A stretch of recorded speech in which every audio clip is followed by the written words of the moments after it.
Hello everyone, so my name is Shivraj Singh Khurana, studying in MBBS second Prof from GMC Amritsar, your medico paji, your anatomy mentor. तो आज हम एक बिल्कुल fresh start करने जा रहे हैं, that is of head and neck. Head and neck is a very complex topic. Head and neck comprise of so much concepts and so much of you can say very much vast topics हैं. बहुत सारे topics इसमें करने वाले हैं. छोटा सा हमारा रीजन है इस बॉडी का, but it comprise so nerve, इतनी नर्व्स है ना इसमें, बंदा पागल हो जाएगा इसको करते करते. बट आपको मैं थोड़ा आसान आसान आसान आसान कराते कराते पूरा हेड एंड नेक अच्छी तरह करवा दूंगा, ताकि आपको इतना हैवी मत फील हो ऑफ हेड एंड नेक. ठीक है, हेड एंड नेक सबको वो लगता है, टफ लगता है, बट आपको मैं इतना आसान करवा दूंगा कि आपकी मास्टरी उसमें हो जाएगी. So don't worry. तो आज हम करेंगे स्कैल्प. First topic scalp. सबको पता है स्कैल्प शब्द सबने सुना है, top most part of our body है ना, जो स्कल पूरा हमारे क्रेनियम को कवर कर रहा है. तो स्कैल्प इसका एक्सटेंड पढ़ेंगे, उसका स्ट्रक्चर पढ़ेंगे, arterial supply, venous and nerve supply and clinical anatomy. इसकी clinical anatomy is extra important. इसमें 3-4 केस हैं, हाँ वो हम देखेंगे. ठीक है, so let's start your thought. Let the stars teach you the darkness, let the stars teach you that darkness is needed to see the light. ठीक है, अच्छाई इसलिए ही है ताकि बुराई है ना. अगर वाइट रंग इसलिए है ताकि वाइट रंग हमें इसलिए ज़्यादा वो लगता है. अगर ब्लैक है, अगर उसके ऊपर वाइट, ब्लैक के ऊपर ही पता लगता है ना. तो इससे सीखने को क्या मिलता है कि लाइक दुनिया चाहे जितनी मर्जी डार्क रहे, दुनिया चाहे मतलब जितनी मर्जी बुराई में रहे, है ना, हमने अपना काम अपना अच्छाई करते रहना है. ठीक है, डार्कनेस बहुत है दुनिया में, आप लाइट बनो. ठीक है, ये नहीं कि डार्कनेस में और कंट्रीब्यूट कर दो. चलो let's start. So scalp is a soft tissue covering the cranial vault. Cranial vault is cranium basically, the topmost part of our skull. ठीक है, स्कल प्लीज आप पढ़ना अच्छी तरह से इन एनाटॉमी डी हॉल. ओके, बाकी मैं थोड़ा थोड़ा आपको सब कुछ करवाता रहूँगा स्कल का, जितना जितना हर वीडियो में ज़रूरत है. सो जो स्कैल्प है, स्कैल्प इज कंप्राइज, जो स्कैल्प एक्सटीरियरली पहले हम देखेंगे कैसे पड़ा होता है कि anteriorly is surrounded by the supraorbital margins. These are supraorbital margins. And posteriorly कैसे है, from the superior knuckle lines and external occipital protuberance. ये देखो मैं कुछ कुछ पॉइंट्स हैं जो आप स्कल में ही देख सकते हो इन डी हॉल. इन स्कल आप अच्छी तरह से देखो और पीछे उसका पोस्टीरियर देखो. पोस्टीरियर में कैसे दो ऐसे लाइंस देखेंगे. अगर ऐसे मैं पोस्टीरियर बनाऊं स्कल का, तो लाइक दीज टू ऐसे लाइंस देखेंगे और ऐसे ऑसिपिटल प्रोट्यूबरेंस होगा. तो वहां तक मेरा स्कैल्प है, इसके ऊपर ऊपर है ना. और ऑन ईच साइड क्या होता है, जाइगोमेटिक आर्च होती है, दिस एंड एक्सटर्नल अकोस्टिक मीएटस, मतलब कान. ठीक है, ये लेटरली हो गया. ठीक है, मतलब ऑन ईच साइड. ये आगे क्या था, that was supraorbital margin, and पीछे क्या है, nuchal lines and external occipital protuberance.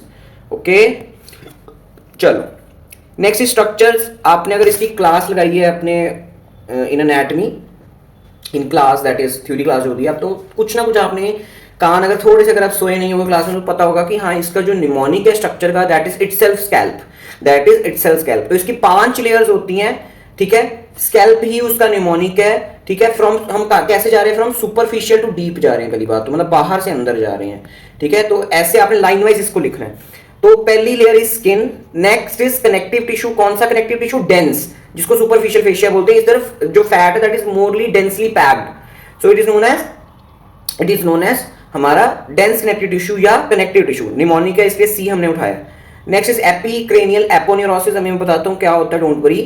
ठीक है, and next is loose areolar tissue and pericranium. सबसे पहले मैं इसका डायग्राम बनाता हूँ ताकि आपको और अच्छी तरह आसानी हो, और एंड में हम इसका सारे हर लेयर के बारे में स्पेसिफिक पढ़ लेंगे.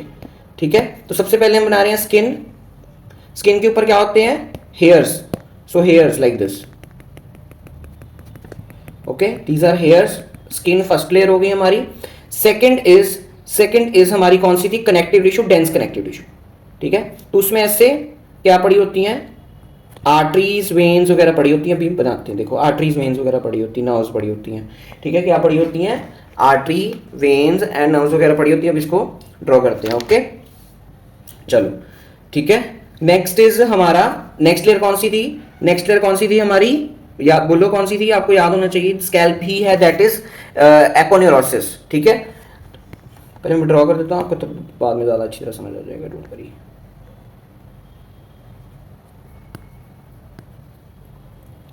ठीक है, ये कौन सी हो गई हमारी first layer. This is second, this is third.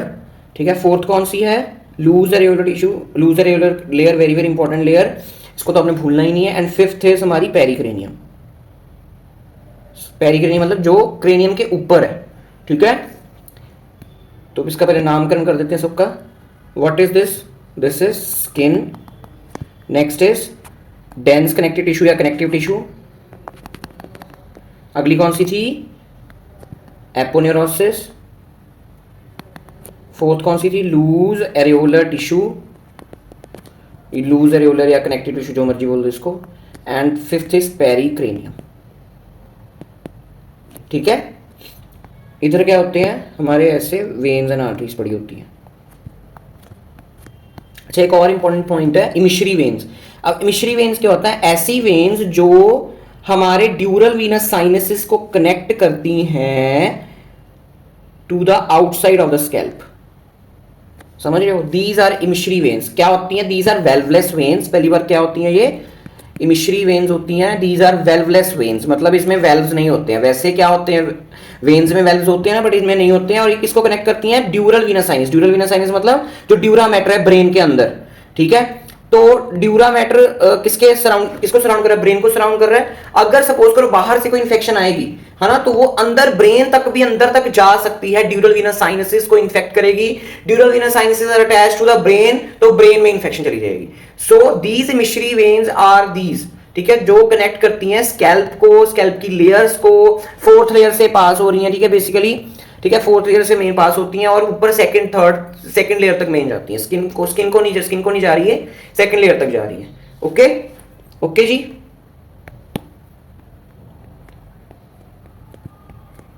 चलो, समझ आ गया आपको इतना? ओके। और इधर सारा नीचे क्या पड़ा है मेरा? स्कल पड़ा है, इधर सारा स्कल पड़ा है। ओके, यहाँ स्कल है क्योंकि पेरिक्रेनियम ऊपर है स्कल के।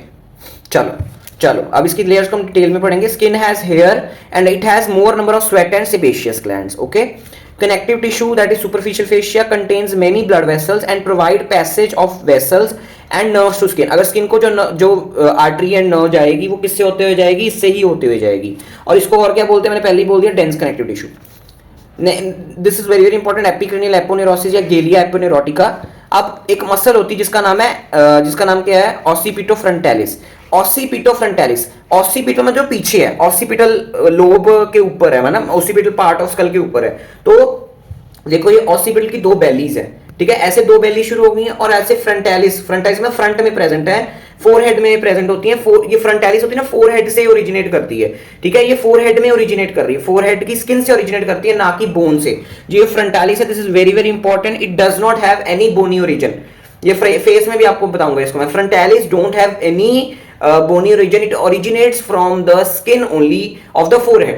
ठीक है, और ये ऐसे दो आगे से आ रही हैं, ऐसे ऑसिपिटलिस पीछे से आ रही है, और ये कहां जाके इंसर्ट होती हैं? ये एक यू कैन से एपिक्रेनियल एपोन्यूरोसिस बनाती हैं। ऐसे बीच में क्या बना देंगी? यू कैन से डेंस एक लेयर सी बना देंगी जिसका नाम क्या है हमारा? एपिक्रेनियल एपोन्यूरोसिस। एपिक्रेनियल एपोन्यूरोसिस। ओके ओके, जो ठीक है, इतना समझ आ गया आपको? ये देखो, occipital frontalis has two bellies, occipitalis and frontalis gets inserted into epicranial aponeurosis. जो फ्रंटालिस है इसका बोनी ओरिजिन नहीं होता है, और ऑसिपिटलिस का होता है, वो पीछे से ही स्कल से ही ओरिजिनेट कर रही है। ओके, फ्रंटालिस नहीं कर रही है। लूज एरियोलर टिश्यू, इसका बहुत ज्यादा क्लिनिकल एनाटॉमी होती है लूज एरियोलर टिश्यूज की, इसको समझो। It give passage to emissary veins. ये मेन वेन्स है, इससे मेन जो फोर्थ लेयर होती है ना, सबसे बड़ी ऐसे लेयर है, तो इससे ही मेन सारी इमिशरी वेन्स ऐसे बल्ज में पास होती है। So loose irregular tissue, it gives passage to the emissory veins which connect the extracranial veins to intracranial veins, है ना। मैंने आपको पहले बोल दिया, brain that is intracranial when, ड्यूरल Venus sinus, ठीक है, उसको कनेक्ट करती है हमारी स्कैल्प के साथ। Third is pericranium, it is a periosteum of cranium. Periosteum क्या होता है? It is a layer present outer most layer of the bone, है ना, it's outer most layer of the bone. मैंने आपको जनरल एनाटॉमी में पढ़ाया था पेरिओस्टियम क्या होता है। सब कुछ नाम नहीं है। पेरी मतलब बाहर, ऑस्टियम मतलब बोन के बाहर वाली layer, periosteum. It is loosely attached to the bones but firmly attached to their sutures. मतलब जो स्कल होता है उसमें स्यूचर्स होते हैं ना, स्यूचर्स के भी टाइप्स होते हैं, वो भी जनरल एनाटॉमी में आपको पढ़ा दिया था। तो ऐसे सपोज करो एक बोन है, ये दूसरी बोन है, ठीक है, इन दोनों के बीच में स्यूचर है। तो ये जो पेरिओस्टियम है स्यूचर में ज्यादा अटैच्ड है एज कंपेयर टू, मतलब स्यूचर में टाइटली ज्यादा अटैच्ड है एज कंपेयर टू हमारा that is on the bone. So ये बड़ा इंपॉर्टेंट कॉन्सेप्ट है, इसको हम क्लिनिकल एनाटॉमी में इसका एक कॉन्सेप्ट है वो देखेंगे। चलो, नेक्स्ट इज इसकी आर्टीरियल सप्लाई। आर्टीरियल सप्लाई हम इसकी कैसी पढ़ते हैं? बाय जो ऐसी पढ़ते हैं कि जो कान के आगे आर्टरी है और एक कान के पीछे कौन सी आर्टरी है, ठीक है। तो इसको भी मैं समझाता हूं कैसे। देखो चलो सबसे पहले डायग्राम बनाते हैं, ठीक है जी। सिंपल सा इसका डायग्राम है। तो ऐसे मैंने पर्सन का फेस बना लिया, सॉरी हेड बना लिया ऑफ टॉप मोस्ट व्यू। ये कौन सा व्यू है? टॉप व्यू है, ये ऊपर से मैं देख रहा हूं, सुपीरियर व्यू है, ठीक है। तो ऐसे मैं स्कैल्प को दो हिस्सों में कर लूंगा। जो मैं इसकी एक साइड में बनाऊंगा आर्टीरियल सप्लाई, सेम दूसरी साइड में आर्टीरियल सप्लाई है, ठीक है। तो 5 आर्टरीज बेसिकली सप्लाई करती हैं। 3 कान के आगे हैं, फ्रंट ऑफ ऑरिकल, और 2 कान के पीछे हैं, that is behind the auricle. तो 2 कान के जो आगे हैं, ठीक है, और 3 सॉरी कान के आगे हैं और 2 मेरी कान के पीछे हैं, लाइक दिस, ठीक है। तो इसका नामकरण करते हैं। नामकरण मैंने नहीं किया, उन्होंने किया, डॉक्टर्स एंड साइंटिस्ट ने ही किया है। दैट इज सुप्राट्रॉक्लियर आर्टरी, सुप्रा और बाइटल आर्टरी, सुपरफिशियल टेम्पोरल आर्टरी। ये क्या होगी? कान के आगे हो गई। इसका एक और कंसेप्ट अभी आपको और बताता हूं 2 मिनट को। और जो कान के पीछे हैं दैट इज पोस्टीरियर ऑरिकुलर, ये तो नाम ही है, जो ऑरिकल के पोस्टीरियरली प्रेजेंट है, पोस्टीरियर ऑरिकुलर आर्टरी। एंड जो last artery that is very torturers, that is occipital artery, torturers artery, occipital artery, okay. अब ये जो फ्रंट ऑफ ऑरिकल है दैट इज 3S, इसका निमोनिक है 3S, ओके। मैंने ऐसे याद किया था इसको 3S, जो कहाँ लिखे, इसका निमोनिक क्या है? That is 3S, supratrochlear, supraorbital, superficial temporal. These are the branches of the ophthalmic artery. किसकी ब्रांचेस है ये? Ophthalmic artery. एंड जो ऑप्थैल्मिक आर्टरी है that is branch of internal carotid artery, ठीक है, समझ आया। ऑप्थैल्मिक आर्टरी की ब्रांचेस हैं सुप्राट्रॉक्लियर, सुपरऑर्बिटल, सुपरफिशियल। और जो ऑप्थैल्मिक आर्टरी है वो किसकी ब्रांच है? Internal carotid artery. Internal carotid artery and external carotid artery किसकी ब्रांचेस होती हैं? कॉमन कैरोटिड आर्टरी की, ठीक है। अब ये जो कान के पीछे थी arteries that are posterior auricular and occipital, तो ये किसकी ब्रांच है? These are the direct branch of the external carotid artery. मेरी जो नेक्स्ट वीडियो होगी फेस पे, फेस में साथ साथ में एक्सटर्नल कैरोटिड आर्टरी भी आपको एक्सप्लेन करूंगा, ठीक है। तो 2 ब्रांचेस अभी आपको एक्सटर्नल कैरोटिड आर्टरी की याद होनी चाहिए, दैट इज जो स्कैल्प में आर्टिकल सप्लाई दे रही है, that is posterior auricular artery and occipital artery, which are branches of the external carotid artery behind the auricle. Scalp has rich blood supply derived from both internal and external carotid arteries. कान के आगे internal carotid artery की branch, ophthalmic artery की आगे 3 branch, okay. कान के पीछे external carotid artery की डायरेक्ट 2 ब्रांच। अब इसकी वीनस ड्रेनेज आपको अगली वीडियो में, फेस वाली वीडियो में ज्यादा अच्छी तरह समझ आएगी, बट अभी के लिए आपको जितना मैं बता रहा हूं उतना आपको पता होनी चाहिए। दैट इज जो वेन्स और स्कैल्प होती हैं दैट आर सेम, जो नेम उसको मिला है that are of arteries. 3S हमने पढ़े हैं, 3S, हाँ 3S पढ़े हैं। वही जो आर्टरीज थी वही वेन्स है इधर, सुप्राट्रॉक्लियर, सुप्रा और वाइटल एंड सुपरफिशियल टेम्पोरल, ठीक है। और मैंने स्टार्टिंग में आपको क्या पढ़ा? ये स्कैल्प की जो emissary veins, these connect the extracranial veins to intracranial sinuses to equalize pressure. भगवान ने हमें क्यों बनाई है? क्यों एमिशरी वेन्स बनाने का कारण था कि जो प्रेशर है, सपोज करो ब्रेन में ब्लड का प्रेशर ज्यादा हो गया तो वो बाहर फ्लो कर सकता है इनटू स्कैल्प ब्लड, ताकि ब्रेन को हार्म ना पहुंचे, ठीक है। ब्रेन को हमने बचा के रखना है, ठीक है। ब्रेन अगर खराब होगा, ब्रेन पे प्रेशर पड़ेगा तो पंगा बढ़ जाएगा, ओके। दीज जो इमिशरी वेन्स होती हैं दीज आर वेल्वलेस। एक होती है डिप्लॉइक वेन्स, ये थोड़ा कंसेप्ट है, आपको थोड़ा पता ही होगा। डिप्लॉइक वेन्स हमने सच नाम नहीं सुना होगा, बट आपको इतना पता होगा अगर आपने चीजें थोड़ी सी पढ़ी है कि जो हिमेटोपोइसिस होती है, हिमेटोपोइसिस मतलब फॉर्मेशन ऑफ ब्लड सेल्स, वो कहाँ होती है? इन अडल्ट्स कहाँ पर होती है? बच्चों में तो पूरी बोन्स में होती है, बट इन अडल्ट्स क्या होती है? On the tips of the long bones होती है, स्टर्नम में होती है, और जो स्कल होता है, स्कल के बीच में भी चलती है।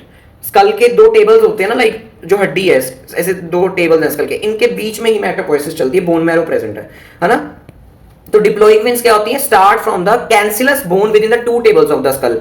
मतलब ऐसी वेन्स हैं जो किससे ओरिजिनेट ऐसे हो रही हैं? From the cancellous bone. Cancellous bone कौन सी होती हैं? जो बोन मैरो वाली बोन है, ठीक है। जो बोन मैरो जो हिमेटोपोइसिस कर रही है present between the 2 tables of the skull, okay okay. They carry newly formed blood cells into generalize circulation. इनका काम क्या है कि ये जो नए सेल्स बने हैं, आरबीसी, हिमेटोपोइसिस हुई है, डब्ल्यूबीसी बने हैं या प्लेटलेट्स बने हैं, वो ब्लड में जाने चाहिए, तो वो ये लेके जाती हैं, डिप्लॉइक वेन्स। समझ आया आपको कि 2 टेबल्स के बीच में प्रेजेंट है ना हमारा स्कल का जो बोन मैरो है ना, उसने ही सारा हिमेटोपोइसिस करना, तो उसको जनरल ब्लड में आना जरूरी है, which comes by the diploic veins. These are 4 in number on each side, frontal, anterior temporal, posterior temporal, occipital. बिल्कुल बिल्कुल सिंपल है। फ्रंटल का जो क्या कहते हैं, फ्रंटल का ऑपोजिट क्या होगा, ऑसिपिटल। फ्रंटल मतलब आगे, ऑसिपिटल मतलब पीछे। एंटीरियर का ऑपोजिट क्या होगा, पोस्टीरियर। टेम्पोरल मतलब कान के रिलेटेड है, मतलब कान के आगे पीछे। सिंपल। फ्रंटल का ऑपोजिट ऑसिपिटल, दो हो गई, and anterior and posterior temporal. Opposites, opposites से याद रखने, इसका निमोनिक ऑपोजिट्स है। ओके, वीनस इमेज होगी। बाकी इसकी जो ये जो हमने 3 नर्व्स पढ़ी हैं, सुप्राट्रॉक्लियर, सुप्राऑर्बिटल, सुपरफिशियल टेम्पोरल, ये कहां ड्रेन करती हैं, ये हम अगली वीडियो में देखेंगे फेस में। अब इसकी नर्व सप्लाई इसकी थोड़ी सी बच्चों को कॉम्प्लेक्स लगती है, और मेरे हिसाब से है भी है, क्योंकि इसमें 10 नर्व्स हैं ऑन ईच साइड। ये नहीं कि टोटल 10 नर्व्स है, 5-5 नहीं है, दोनों साइड 10-10 है, मतलब टोटल 20 नर्व्स सप्लाई कर रही है स्कैल्प को। ठीक है, तो 10 नर्व्स हैं ऑन ईच साइड, 5 कान के आगे, 5 कान के पीछे, 5 कान के आगे, 5 कान के पीछे। टोटल स्कैल्प की 20 नर्व है, 10 एक साइड, 5 कान के आगे, 5 कान के पीछे। 5 नर्व्स में से 4 सेंसरी है और 1 मोटर है। ठीक है, both for front of the auricle and behind the auricle. Motor का मतलब क्या होता है, जो किसी मसल को सप्लाई कर रही है। ठीक है, और सेंसी मतलब सेंसेस कैरी करती है, मैं इचिंग हो रही है मुझे, या कुछ भी हो रहा है स्कैल्प में, तो वो ये सेंसरी नर्व्स कैरी करेंगी। ठीक है जी, ठीक है, 4 सेंसरी और 1 ही मोटर है सिर्फ, क्योंकि ऊपर मसल ही कौन सी पड़ी है स्कैल्प में, दैट इज ऑसिपिटोफ्रंटालिस, गैलिया ओपोनेरेटिका। एपोनेरेसिस जो हमने पढ़ा है वो ही पड़ी है स्कैल्प में, और तो कोई मसल है ही नहीं है ऊपर, इसलिए उसको मोटर नर्व की भी कम जरूरत है। ओके, चलो अब इसका हम करते हैं डायग्राम ड्रॉ। ठीक है, मेरे साथ साथ ड्रॉ करो अच्छी तरह, हम अच्छी तरह करते हैं इसको ड्रॉ, और ध्यान से इसको सुनना मैं जो जो बोलूंगा। ठीक है, बच्चे सिर्फ रट्टे मारते रहते हैं, बट कैसे अप्रोच करना है हमने एनाटॉमी को, दैट इज ऑल्सो इंपॉर्टेंट। सो हमने कौन सा ये व्यू बना दिया, सुपीरियर व्यू, उसका नोज हो गया, उसके ऑरिकल हो गए हैं। ठीक है, मैं इसको थोड़ा साइड पे बना देता हूँ, क्योंकि मैं सिर्फ एक साइड के बनाऊंगा, दूसरी साइड के सेम ही हो जाएंगे। ठीक है, चलो अब इसको कैसे कर देते हैं। और ईस्ट साइड कितनी नाव से, 10 नाव है। ठीक है,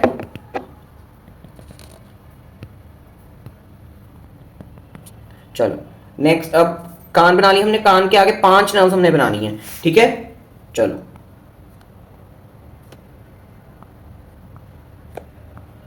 ठीक है, तो ये 5 नर्व्स के नाम क्या है, सिंपल है, सिंपल तो नहीं है, मतलब इतने भी सिंपल नहीं है। 2 नाम तो हमने वैसे पढ़े ही हैं, that is supra trochlear nerve, next is supra orbital nerve, third is zygomatico temporal nerve. क्या है, zygomatico temporal nerve. Fourth is हमारी temporal branch of facial nerve, temporal branch of facial nerve. Next is fifth is हमारी auriculo temporal nerve, ये बड़ी important nerve है, auriculo temporal nerve. अब इनमें से कौन सी सेंसरी है, कौन सी मोटर है, तो इसमें से सिर्फ दिस इज मोटर। ठीक है, ओनली दिस इज मोटर। तो मोटर का मैं साइन ऐसे स्टार में बना रहा हूं। ठीक है, तो मोटर मैं ऐसे स्टार में बना दूंगा। ठीक है, तो इसमें से कौन सी branch is only motor, facial nerve की temporal branch is motor nerve, बाकी जो 4 मैंने बनाई है दैट आर सेंसरी। ओके, तो इसमें से जो तो ये जो 2 नर्व ऊपर वाली हैं, these are the branches of ophthalmic nerve. अब ऑप्थेल्मिक नर्व किसकी ब्रांच है, ट्राइजेमिनल नर्व की। Trigeminal is a 5th cranial nerve, ये मैं आपको अलग वीडियो में कराऊंगा, सो डोंट वरी, अभी के लिए इतना ही याद रख लो, जितना जितना मैं अभी बोल रहा हूं। ये नहीं कि आप पूरा डिटेल में अभी जाके समझाऊंगा, don't worry, head and neck एक बार कंप्लीट होने दो, मुझे करवाने दो, तो एट द एंड आपको सारी नर्व से रटी बड़ी होंगी। ठीक है, चलो, zygomatico temporal nerve is a branch of maxillary nerve, it is a branch of maxillary nerve. Maxillary nerve is also branch या division of trigeminal nerve. Ophthalmic nerve भी ट्राइजेमिनल नर्व की थी, मैक्सिलरी नर्व भी trigeminal की है, और temporal branch facial nerve की होगी। ये ट्राइजेमिनल नर्व आपको पता है ना क्या होती है, it's a cranial nerve, 5th cranial nerve होती है, जनरल एनाटॉमी में आपको पढ़ाया मैंने।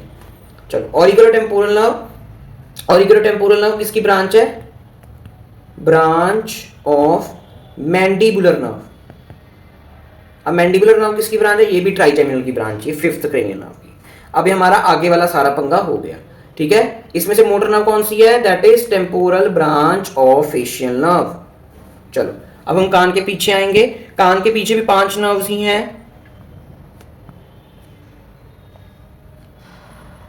ठीक है, तो इनके क्या नाम है, जो कान के जस्ट पीछे है दैट इज पोस्टीरियर ऑरिक्यूलर नर्व, ठीक है। उसके बाद है हमारी ग्रेटर ऑरिक्यूलर नर्व, ग्रेटर और ग्रेटर नहीं ग्रेट, या ग्रेटर जो मर्जी बोल दो, ग्रेट है वैसे, ग्रेट ऑरिक्यूलर नर्व। थर्ड इज हमारी लेसर ऑसिपिटल नर्व। कौन सी? लेसर ऑसिपिटल, ऑसिपिटल रीजन आ गया ना सारा ये, ठीक है। अगर लेसर है तो ग्रेटर भी होगी, so greater occipital nerve and last is third occipital nerve. ये थर्ड का नाम थर्ड क्यों पड़ा?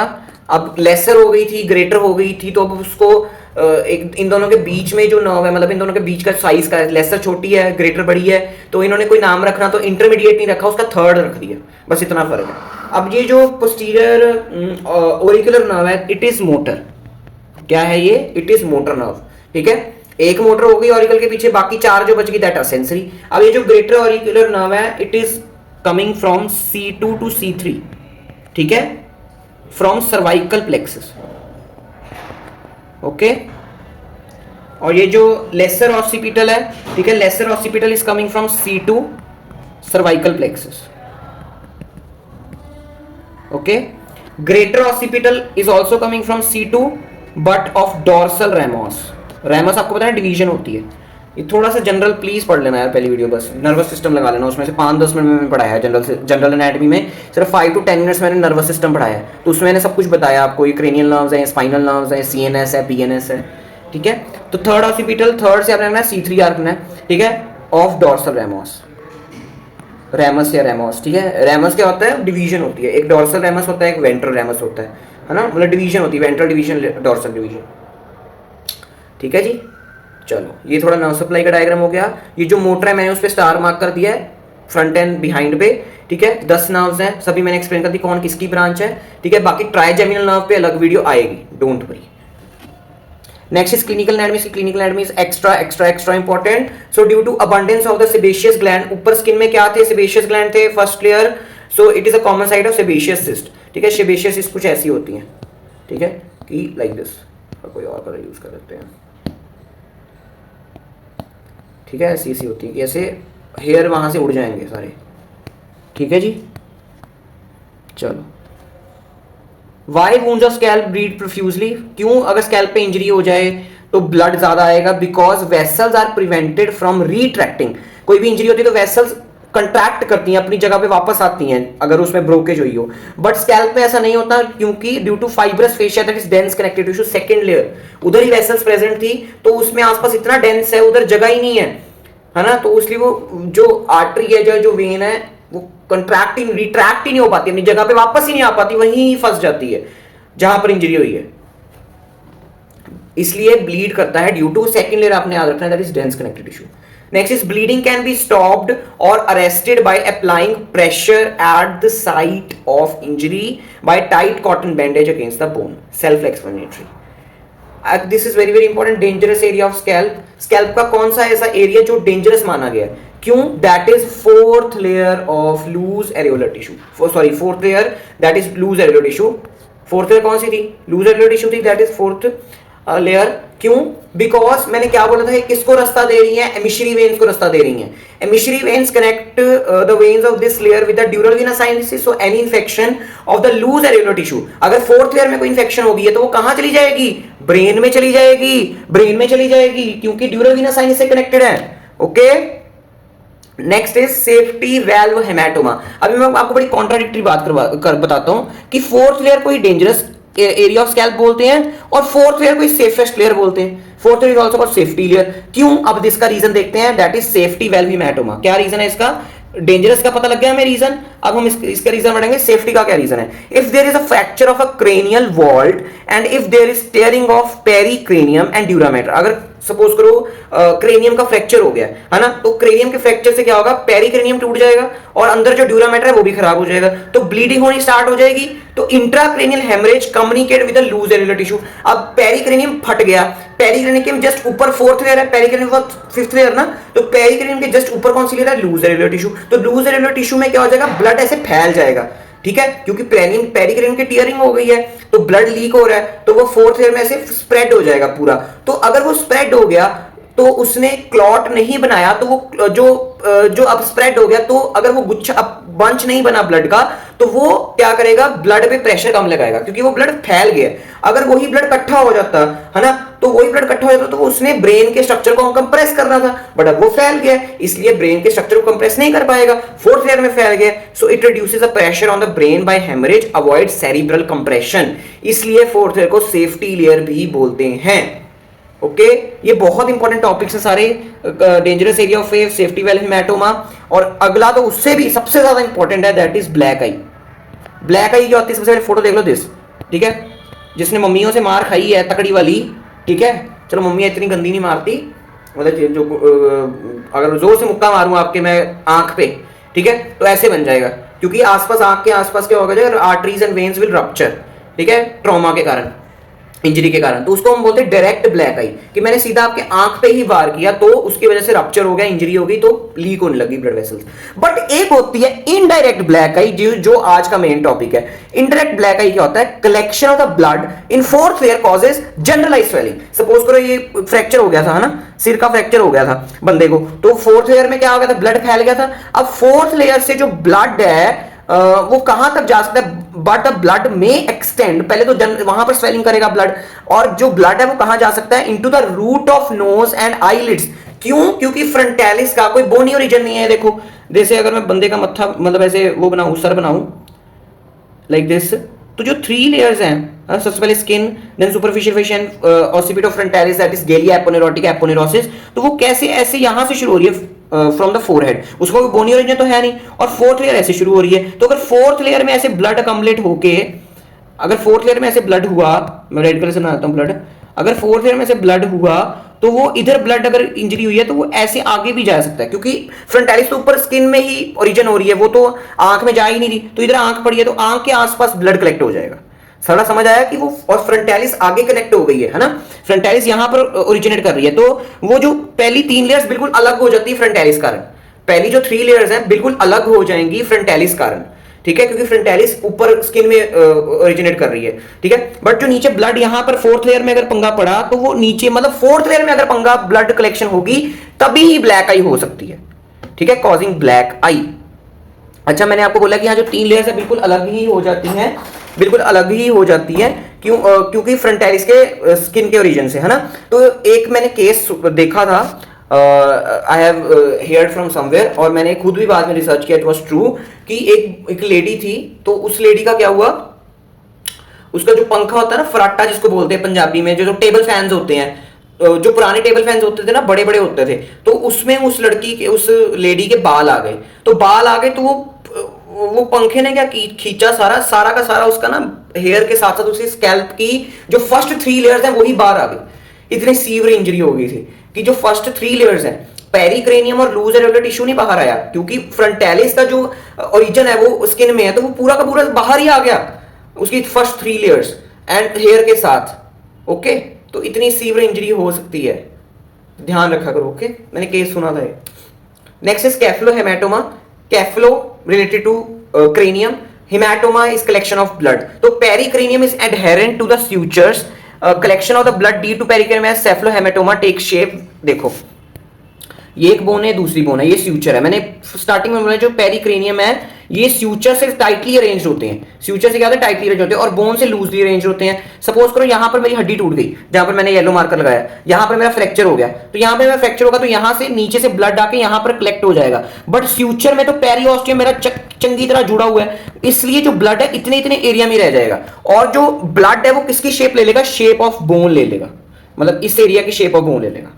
समझ आया कि मेरा फ्रैक्चर जहां पर हुआ, मेरा फ्रैक्चर जहां पर हुआ वहां से यहां पर फ्रैक्चर हुआ, तो यहां से अंदर से ब्लड लीक होना शुरू हो गया, यहां ऐसे बाहर आया ना ब्लड, तो बट पेरिओस्टियम तो यहाँ पर पूरा टाइट ही रहे, जैसे मैंने 2 मार्क्स लगाए हैं, इसके बाद ब्लड जा ही नहीं पाएगा। ठीक है, तो इसको हम बोलते हैं कैफ्लोहेमाटोमा, कि सर में ब्लड की कलेक्शन हो गई है। तो ये देखो ऐसा हो जाता है बच्चे का सिर, मतलब किसी का भी हो सकता है इंजरी में। ठीक है, फ्रैक्चर से कैफ्लोहेमाटोमा। ठीक है, सब पेरीऑस्टियल हेमरेज, सब मतलब पेरीऑस्टियल, पेरीऑस्टियम के नीचे, पेरिक्रेनियम के नीचे उसका हेमरेज। ठीक है, next is caput succedaneum, caput succedaneum. It's a soft tissue swelling on any part of the skull due to rupture of the capillaries during difficult delivery. इधर क्या हो जाती है, रप्चर हो जाता है बच्चे का सिर। ठीक है, एक होता है कैपेट मेड्यूसा एब्डोमेन में, है ना। सो इट्स अ कैपेट क्या होता है, मुकुट, मुकुट टाइप। ठीक है, कैपेट सेकंडिनियम, सॉरी कैपेट सेकंडिनियम। ओके, सो इसके वजह से मुकुट सा बन जाता है बच्चे के सिर पे, ड्यूरिंग डिफिकल्ट डिलीवरी हो सकती है, क्योंकि कैपिलरीज रप्चर हो जाएंगे तो ब्लड लीक करना शुरू कर देगा। Okay, skull becomes normal within the few days.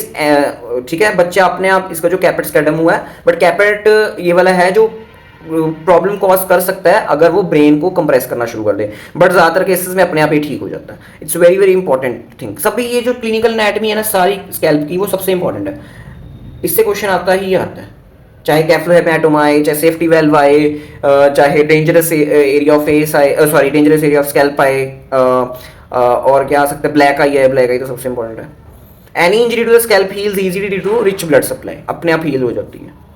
Important question, short note भी आ सकते हैं, पर 12 मार्क्स का क्वेश्चन भी स्कैल्प पे आ सकता है, 15 मार्क्स का, 10 मार्क्स का, बट मैंने शॉर्ट नोट सारे ही लिख दिए हैं। Layers of black eye, layers of scalp, arterial supply, nerve supply, black eye, dangerous area of scalp, cephalohaematoma and safety valve haematoma, कोई भी क्लिनिकल आ सकती है इसकी। Okay, MCQs, epicranial aponeurosis connect which to muscles, आगे कौन सी थी, फ्रंटालिस, और पीछे कौन सी थी, occipitalis. Frontalis has no bony region, occipitalis has bony region. Frontalis के स्किनी ओरिजिन करके तो पंगा पड़ रहा है ब्लैक आई का, कि कहीं सिर पे कहीं और पे मारा, स्कैल्प में मारा, बट जो ब्लड है वो आंख के आसपास कलेक्ट होना शुरू हो गया। So frontalis and occipitalis. Which nerve supplies the skin of forehead, ठीक है, कौन सी जो सबसे आगे नर्व कौन सी थी, जब हमने नर्व सप्लाई पढ़ी है, नर्व सप्लाई की सबसे आगे वाली नर्व कौन सी थी, that is supratrochlear. So supratrochlear supplies the skin of the forehead.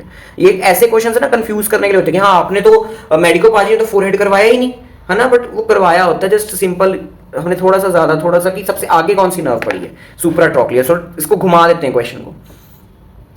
Y scalp infection potentially dangerous, क्यों स्कैल्प की इन्फेक्शन डेंजरस हो सकती है, क्योंकि वो ब्रेन तक पहुंच सकती है, due to emissary veins, due to emissary veins. Blood supply of scalp is derived from ECA only, no, ICA only, no, ECA and ICA. ECA की ब्रांचेस कौन कौन सी थी, पीछे वाली, behind the auricle, posterior auricular and occipital, और ICA की branch थी ऑप्थैलेमिक आर्टरी। ऑप्थैलेमिक आर्टरी किसकी ब्रांच, उसके 3 ब्रांचेस देती है, 3S, है ना, supratrochlear, supraorbital and superficial temporal. ठीक है, ECA external carotid artery, ICA internal carotid artery.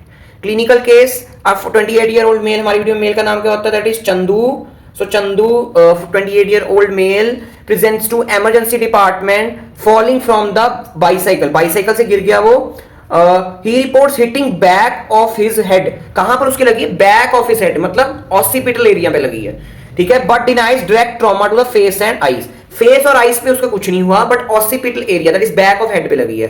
No loss of consciousness on examination, scalp tenderness over the occipital area, scalp पे tenderness होगी during the of the occipital area. और ये line बड़ी important है, that is within 24 hours ही develops bilateral periorbital ecchymosis. Ecchymosis होता है swelling, नील पड़ जाना, नील पड़ना, बेसिकली ब्लड कलेक्शन, हेमरेज। ठीक है, बायलेटरल पेरियोड, दोनों साइड की आंखों के आसपास क्या हो गया, ब्लड कलेक्शन हो गया, हेमरेज हो गया, नील सा पड़ गया।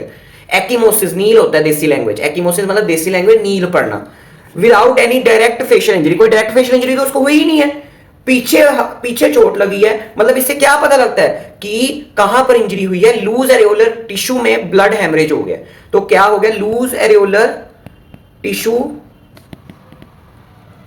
Is involved. ठीक है, जिसकी वजह से क्या हो गया है हमारा, कौन सी ब्लैक आई, डायरेक्ट के इनडायरेक्ट, इनडायरेक्ट ब्लैक आई। डायरेक्ट में तो सीधा बचता है आंख पे, ऐसे काम मत करो कि डायरेक्ट ब्लैक आई हो जाए। ओके, मार खाने वाले काम मत करो, अच्छे डॉक्टर बनो कि पेशेंट से मारना पड़े, नहीं तो आने वाला टाइम बड़ा खराब है। चलो, थैंक यू वेरी मच। कोई भी डाउट हो, this was scalp was very very important topic, कुछ ना कुछ पेपर में आता है स्कैल्प से, चलो कोई भी डाउट हो यू कैन कमेंट और DM me on Instagram. Follow Instagram for updates and Telegram for notes. अच्छे काम करते रहो, अच्छे काम करो, एनिमल्स की सेवा करो, ह्यूमंस की सेवा करो. चलो मिलते हैं नेक्स्ट वीडियो में. बाय.